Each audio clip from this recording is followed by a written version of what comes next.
अस्सलाम वालेकुम रहमतुल्लाहि व बरकातुहू। प्यारे बच्चों, इससे पहले के वीडियो में हमने हरकत के क़वानीन, जिसे इंग्लिश में लॉज ऑफ मोशन कहा जाता है, इसमें हरकत का बेसिक साइंटिफिक कंसेप्ट, जो हरकत का तसव्वुर है कि किसे हरकत कहते हैं, उसका एक कंसेप्ट समझा। फिर उसके बाद हटाव और फासला, इसका भी कंसेप्ट हमने क्लियर समझा कि हटाव किसे कहते हैं और फासला किसे कहते हैं, और दोनों के दरमियान वाज़ेह फ़र्क क्या होता है, इसकी हमने तफसील से स्टडी की है। जिन लोगों ने वो वीडियो नहीं देखा है, मैं डिस्क्रिप्शन बॉक्स में उसका लिंक डाल रहा हूँ, आप वो वीडियो पहले देख लें ताकि आपको ये आज का वीडियो समझने में बहुत आसानी हो।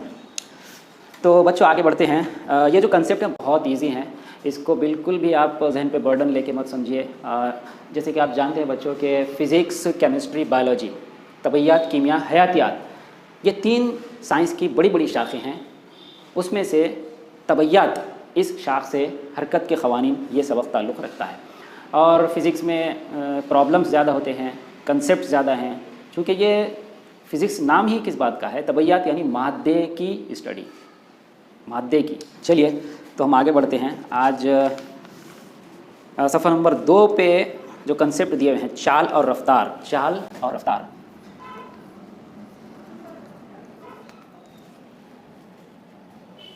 स्पीड,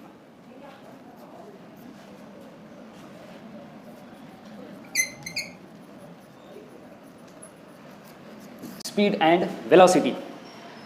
चाल को स्पीड कहते हैं और रफ्तार को वेलोसिटी। चलिए,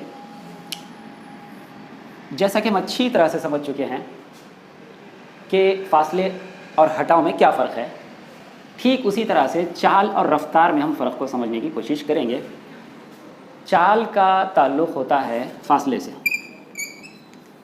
चाल का ताल्लुक़ फासले से होता है, और रफ्तार का ताल्लुक़ हटाव से होता है। ठीक है, थोड़ा सा मैं पिछली चीज़ को एक रिवाइज़ कर देता हूँ कि जैसे मिसाल के तौर पे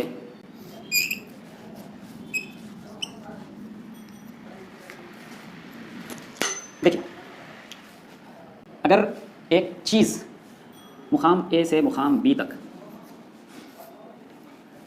10 सेकंड में यहाँ से यहाँ तक 30 मीटर, ठीक है, फिर 10 सेकंड में दोबारा से 30 मीटर, फिर 90 दर्जे का ज़ाविया लेकर यहाँ से मुकाम सी से मुकाम डी तक 30 मीटर। देखिए, ए से बी तक 30 मीटर, बी से सी तक 30 मीटर, सी से डी तक 30 मीटर। अब देखिए, कुल मिलाकर इसने जो फासला तय किया है वो 30, 30 और 30, इस तरह से 90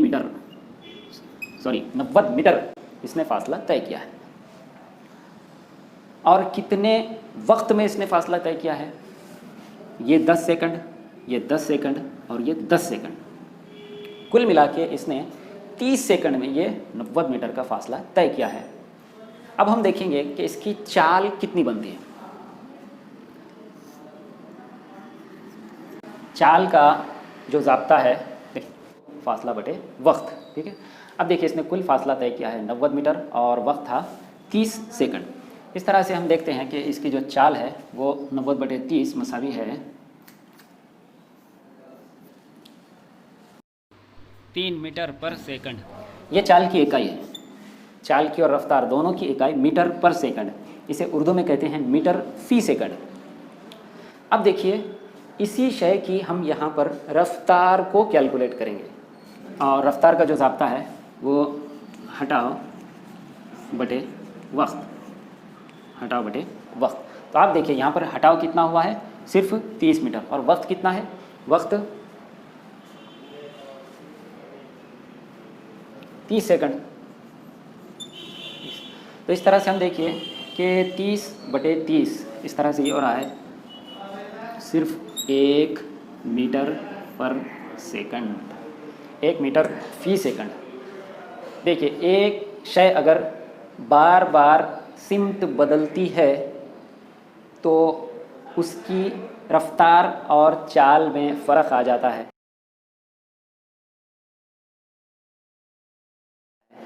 रफ्तार और चाल में फ़र्क आ जाता है। नंबर 2 पर, किसी जिस्म के इकाई वक्त में मखसूस सिमत में तय करदा फासले को रफ्तार कहते हैं। उसके पहले आपसे कुछ सवाल पूछे हुए यहाँ पर कि सिमती मकदारें वेक्टर्स और गैर सिमती स्केलर से क्या मुराद है। देखिए, सिमती मकदारें वो तबई मकदारें हैं जिन्हें मुकम्मल तौर पर ज़ाहिर करने के लिए सिमत बताना ज़रूरी होता है। जैसे हटाव है, क़ुव्वत है, ये सिमती मकदारें हैं। और वो तबई मकदारें जिन्हें मुकम्मल तौर पे ज़ाहिर करने के लिए सिमत की कोई ज़रूरत नहीं होती, उसे गैर सिमती मकदारें कहते हैं। मिसाल के तौर पे वक्त, लंबाई वगैरह।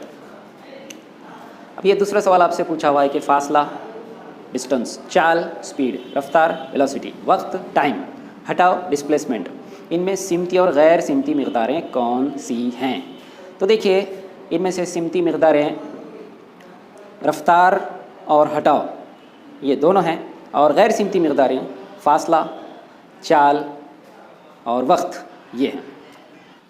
अब हम वो सूरत देखेंगे कि जिसमें स्पीड और वेलोसिटी यानी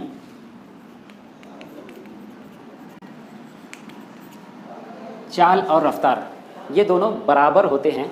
ये देखेंगे आप। देखिए, यहाँ पर एक शय ने सीधे रास्ते यानी ख़त मुस्तक़ीम में सफ़र किया। वो मुकाम ए से उसने अपना सफ़र शुरू किया, मुकाम बी तक, बी से सी तक, सी से डी तक, डी से ई तक, ये मुस्तकिल चलती रही। और ये जो उसने इस दौरान फासला तय किया वो 40 मीटर, ये 40 मीटर, ये 40 मीटर और ये 40 मीटर। अब आप देखिए कि इसने कुल मिलाकर यहाँ से वहाँ तक ख़त मुस्तक़ीम में 160 मीटर फासला तय किया।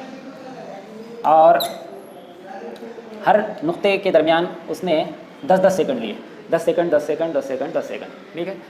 तो कुल मिलाकर इसने 40 सेकंड में ये फासला तय किया। तो अब आप देखिए कि 160/40 यानी फासला बटे वक्त। हम इसकी चाल को कैलकुलेट कर रहे हैं, चाल को। तो इस तरह से इसकी चाल आ जाएगी 4 मीटर पर सेकंड। अब इसकी रफ्तार क्या होगी? इसने ख़त मुस्तक़ीम में जो फासला तय किया है वो कुल लंबाई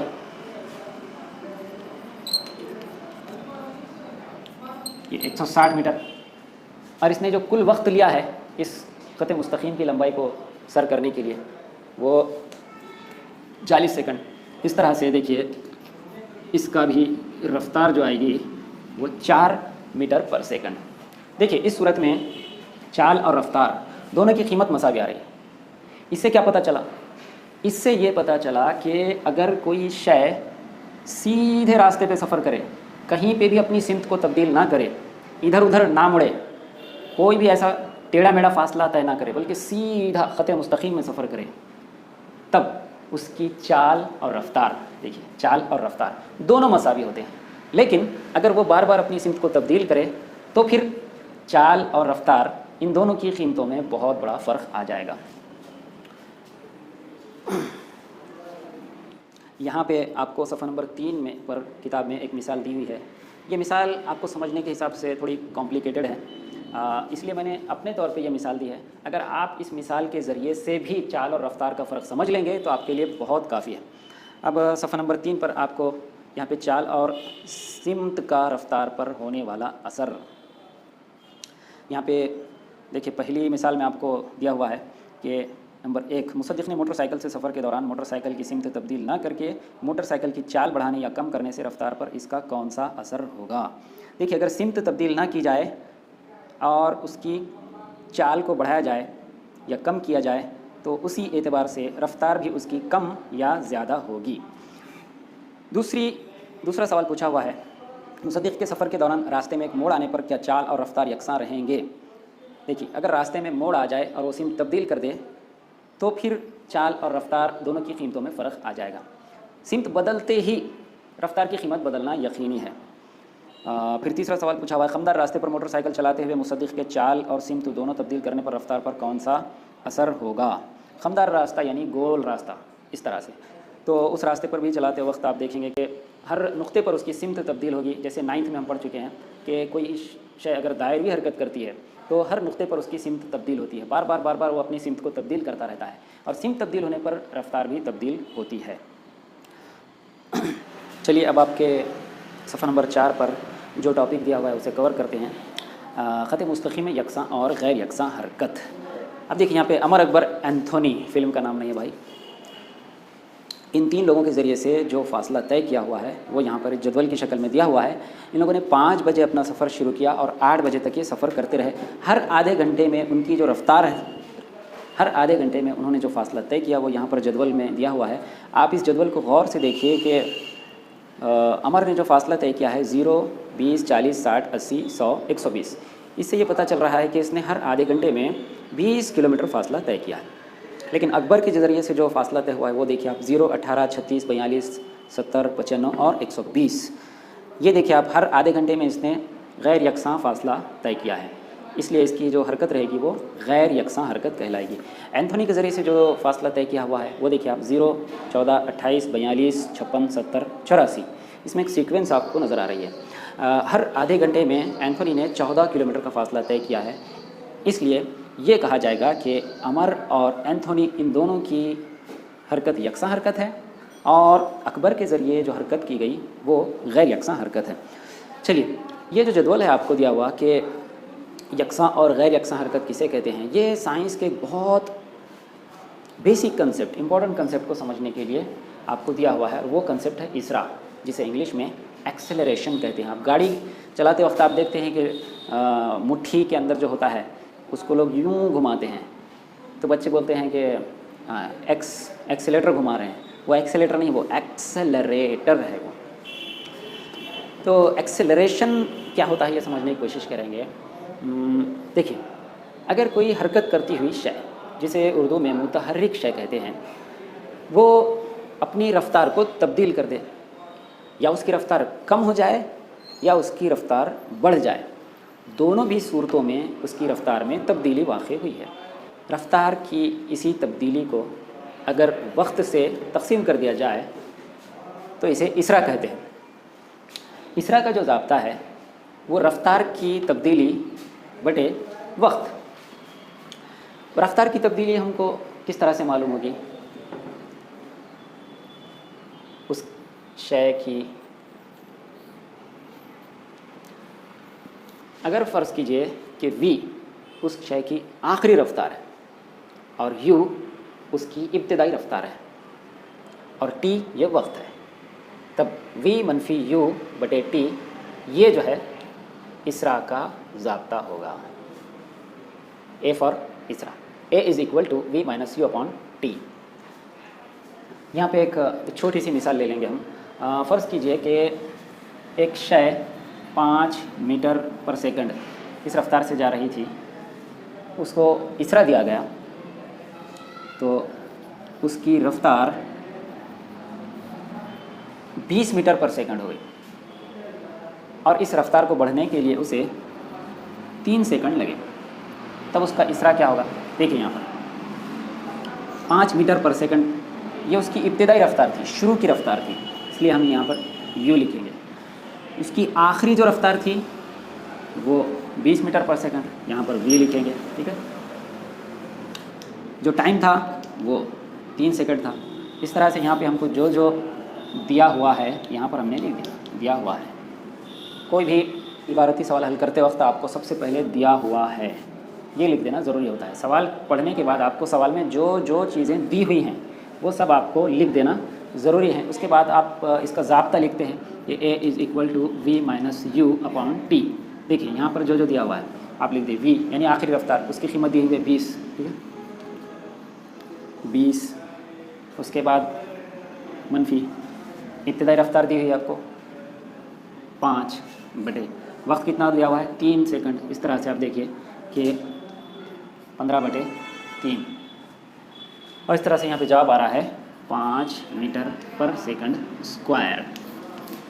ये इसरा की यूनिट है, इकाई है, मीटर पर सेकंड स्क्वायर। 5 मीटर पर सेकंड स्क्वायर यहाँ पे इसका इसरा हुआ है। यूनिट किसे कहते हैं, इकाई किसे कहते हैं? जैसे लंबाई की इकाई मीटर, रफ्तार की इकाई मीटर पर सेकंड, इसरा की इकाई मीटर पर सेकंड स्क्वायर। ये जो यूनिट्स हैं, इकाइयाँ हैं, इकाई किसे कहते हैं? आप कमेंट करके नीचे लिखिए कि इकाई किसे कहते हैं। इस तरह से कमेंट कीजिए कि पूरी तरह से उसका कंसेप्ट क्लियर हो जाए।